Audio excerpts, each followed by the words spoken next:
తో సహా ఫోటోగ్రాఫర్లతో సహా అన్ని కూడా వారికి అందించడం జరిగింది. తక్షణమే ఆయా అధికారులపైన చర్యలు తీసుకోవాలని చెప్పి కోరాం. ముఖ్యంగా కొంతమంది పోలీస్ అధికారులు, కొంతమంది ఎన్నికల నిర్వహణలో ఉన్న అధికారులు పూర్తిగా తొత్తులుగా మారిపోయి కళ్లు మూసుకొని వాళ్ళు ప్రవర్తిస్తా ఉన్నారు. మేము అక్కడి నుంచి సి విజిల్ యాప్ లో కంప్లైంట్ ఇచ్చాం, కొన్ని వీడియోలతో సహా కంప్లైంట్ ఇచ్చాం, రాతపూర్వకంగా కంప్లైంట్ ఇచ్చాం, వాట్సాప్ లో కూడా పోలీస్ అధికారులకు కంప్లైంట్లు పంపాం.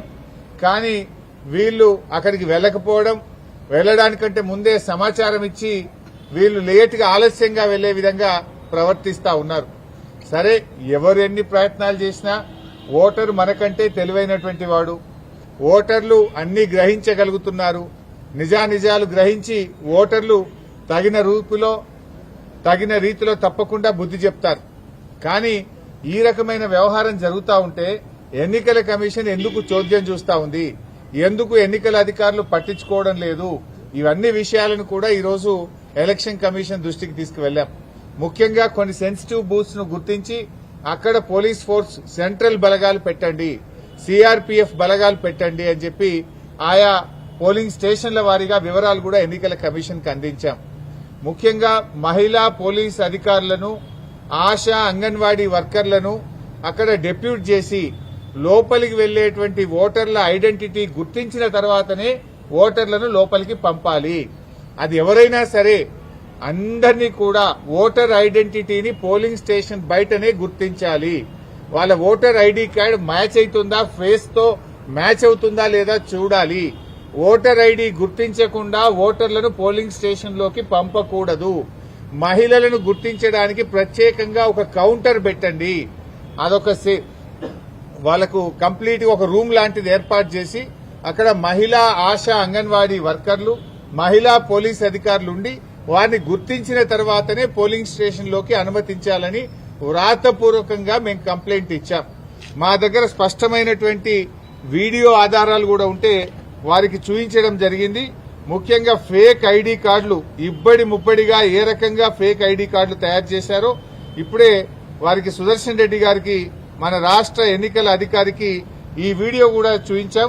మీరు కూడా ఈ వీడియో చూడొచ్చు. ఇక చూడండి, ఇన్ని ఫేక్ ఓటర్ ఐడి కార్డులు ఏ రకంగా వచ్చినాయి బయటకు.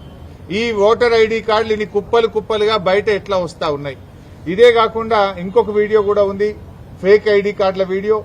అది కూడా వారి మొబైల్ కు పంపాం, వారికి చూపించాం. చూడండి, కుప్పలు కుప్పలు గుట్టలు గుట్టలుగా ఫేక్ ఐడి కార్డులు ఈ రోజు బయట ఉన్నాయి. ఈ గుట్టలు గుట్టలుగా ఫేక్ ఐడి కార్డులు ఏ రకంగా వచ్చినాయి, మరి ఎన్నికల అధికారులు పోలీసులు ఏం చేస్తా ఉన్నారు, ఈ ఆధారాలన్నీ వారికి చూపించాం. చూపించడమే కాదు, వారి మొబైల్ కూడా పంపాం. ఎలక్షన్ అబ్జర్వర్, ఇతర రాష్ట్రాల నుంచి వచ్చినటువంటి ఎలక్షన్ అబ్జర్వర్స్ కూడా ఇవన్నీ కూడా ఇవ్వడం జరిగింది. ముఖ్యంగా ఇవే కాకుండా చీరల పంపిణీ వీడియోలు, డబ్బు పంపిణీ వీడియోలు, అన్ని వీడియోలు కూడా ఈరోజు సుదర్శన్ రెడ్డి గారికి ఇచ్చాం. వారైతే మాకు ఈరోజు చెప్పారు, తప్పకుండా మేము యాక్షన్ తీసుకుంటాం, ఆ అధికారుల మీద చర్యలు తీసుకుంటాం, అవసరమైతే స్వయంగా నేనే విజిట్ చేస్తానని కూడా చెప్పారు. ఇలా యూసఫ్గూడలో కాంగ్రెస్ పార్టీ కార్యాలయం నానుకోనే పోలింగ్ బూత్ ఉన్నది. అసలు కాంగ్రెస్ కార్యాలయం అనే షిఫ్ట్ చేయాలి, పోలింగ్ బూత్ అనే షిఫ్ట్ చేయాలి. గోడనే అడ్డం 100 మీటర్ల లోపు కాంగ్రెస్ పార్టీ కార్యాలయం ఉంటే మీరు అక్కడ ఎట్లా పెడతారు polling booth? Either you shift the polling booth are shift the Congress party office అని దాని ఆధారాలు కూడా వారి ముందు పెట్టడం జరిగింది. ఎంత జోక్ అయిపోయిందంటే ఈ రాష్ట్ర ముఖ్యమంత్రి పాపం ఆయన చెమటలు పడుతున్నట్టునే. ఆయనకు ఇవాళ 6 గ్యారెంటీల మీద రివ్యూ పెట్టిండు. నాయనా రేవంత్ రెడ్డి, నీకు 2 సంవత్సరాల్లో 6 గ్యారెంటీల మీద రివ్యూ పెట్టడానికి ఎప్పుడు టైం దొరకలేదా నీకు? నువ్వు ఆ రోజు ఎన్నికల ముందు ఏం చెప్పావు?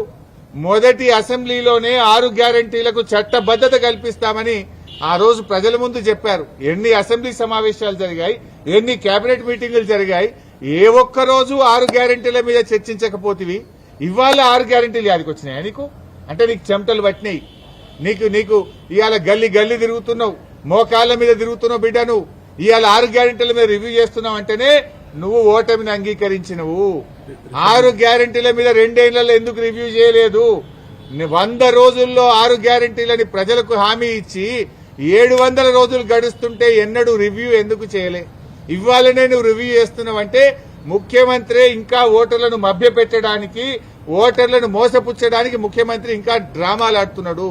ముఖ్యమంత్రి ఇవాళ ఏ రకంగా దివాలాకోరు రాజకీయాలు చేస్తున్నాడో రాష్ట్ర ప్రజలకు జూబ్లీ హిల్స్ ప్రజలకు అర్థమైతా ఉంది. నువ్వు ఇంకా ఎన్ని డ్రామాలు ఆడినా ఎన్ని నాటకాలు ఆడినా జూబ్లీ హిల్స్ ప్రజలు నిర్ణయించుకున్నారు.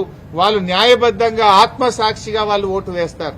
సో ఇవన్నీ కూడా ఎలక్షన్ కమిషన్ దృష్టికి మేము తీసుకుపోవడం జరిగింది. Any other point?